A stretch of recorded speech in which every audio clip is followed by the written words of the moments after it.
Hi friends, welcome to learners cupboard. ఈ question SSC 2004లో ఇచ్చారు. Same question ఇంకా వేరే ఎగ్జామ్స్లో కూడా ఇచ్చారు. అయితే ఈ క్వశ్చన్లో చిన్న మిస్టేక్ ఉంది, వీడియో లాస్ట్లో చెప్తాను. ఓకే, క్వశ్చన్ చూద్దాం. A batsmen scored 110 runs which included 3 boundaries and 8 sixes. ఒక బ్యాట్స్మెన్ అంట 110 రన్స్ కొట్టాడంట, అందులో 3 4s 8 సిక్సెస్ ఉన్నాయంట. అయితే ఏమడుగుతున్నాడు, what percent of his total score did he make by running between the wickets. అంటే ఈ 4s 6s కాకుండా, అంటే వికెట్స్ మధ్యలో పరిగెడతారు కదా, ఆ రన్స్ ఈ టోటల్ రన్స్లో ఎంత పర్సెంటేజ్ అని అడుగుతున్నారు. మనం ఈ టోటల్ రన్స్ నుంచి ఈ 4s 6s తీసేస్తే ఆ వికెట్స్ మధ్యలో పరిగెట్టిన రన్స్ వస్తాయి.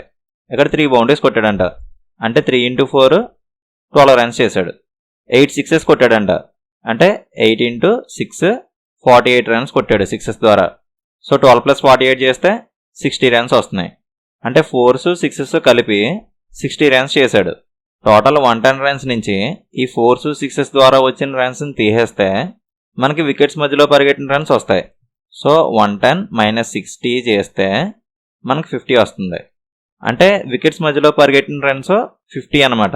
ఇప్పుడు వాడేమడుగుతున్నాడు, ఈ టోటల్ రన్స్లో వికెట్స్ మధ్యలో పరిగెట్టిన రన్స్ ఎంత పర్సెంటేజ్ అని అడుగుతున్నాడు.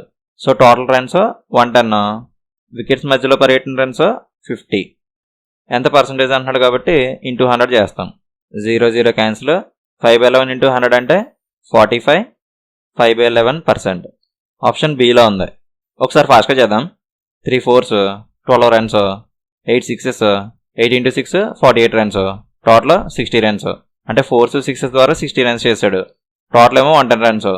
110 - 60 చేస్తే 50 రన్స్, అంటే 50 రన్స్ ఇన్ బిట్వీన్ వికెట్స్ చేశాడు. ఇప్పుడు ఈ రన్స్ టోటల్ రన్స్లో ఎంత పర్సెంటేజ్ అని అడుగుతున్నాడు. So 50/110 × 100, 0 0 cancel. 5/11 × 100 అంటే 45, 5/11%. ఒకసారి ఫాస్ట్గా మైండ్లో చేద్దాం.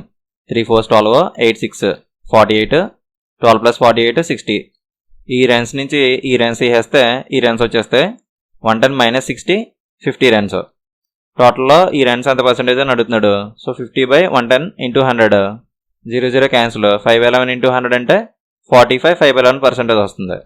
అయితే ఈ క్వశ్చన్లో చిన్న మిస్టేక్ ఉందని చెప్పాను కదా, అదేంటంటే ఇక్కడ బౌండరీస్ బదులు 4s అని ఉండాలి.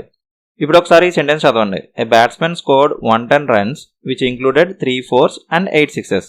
సో టోటల్ 110 రన్స్ చేశాడంట, అందులో 3 4s 8 6s ఉన్నాయంట. ఇప్పుడు కరెక్ట్గా అనిపిస్తుంది సెంటెన్స్. అలా కాకుండా 3 బౌండరీస్ అండ్ 8 సిక్సెస్ అని తీసుకుంటే టోటల్ 110 రన్స్ చేశారంట, 3 బౌండరీసే ఉన్నాయంట, కానీ 8 6s ఉన్నాయంటున్నాడు. 8 6s కొడితే అప్పుడు కనీసం 8 బౌండరీస్ అన్న ఉండాలి, ఎందుకంటే 6s కూడా బౌండరీస్లోకి వస్తాయి.